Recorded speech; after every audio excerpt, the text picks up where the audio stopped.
I saw a discussion on Facebook today in which someone suggested they would not vote for Hillary Clinton because he thinks she would take away his guns. He worries that if people had no guns, the government would take over and become tyrannical. Is that a realistic fear? Is personal firearms ownership a real defense against government tyranny? Stay tuned to find out.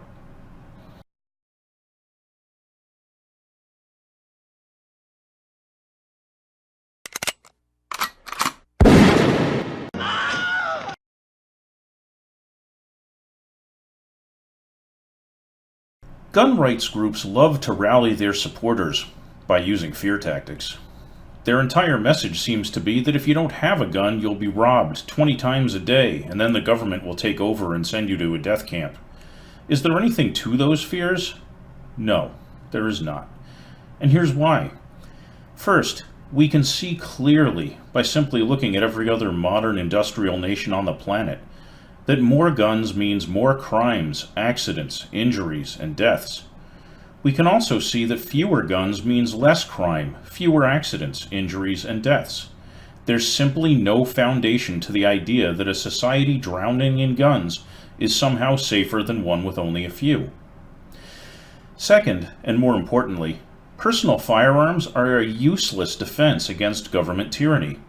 The idea that an armed citizenry can defend itself against tyranny was certainly a good idea during the Revolutionary War era, only because in that time, the weapons used by the military were identical to the ones used by private citizens. That's no longer the case. If the government wanted to create a tyrannical system, it would use the military to conquer the citizens.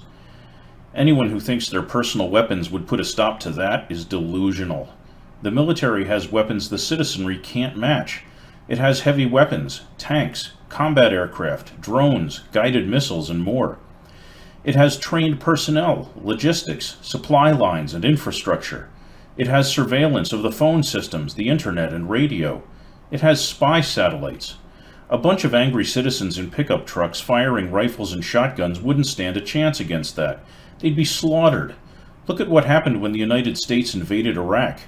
That was a nation-state with a modern military, tanks, heavy weapons, and the home field advantage. Our military annihilated them. Don't tell me you think you and your buddies with your hunting weapons would fare any better than that.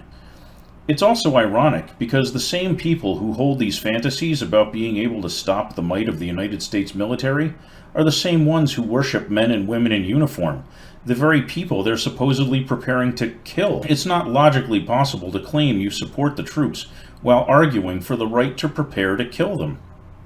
Finally, this whole fear is baseless because, in case people are forgetting, Hillary Clinton is not the first Democrat to run for president.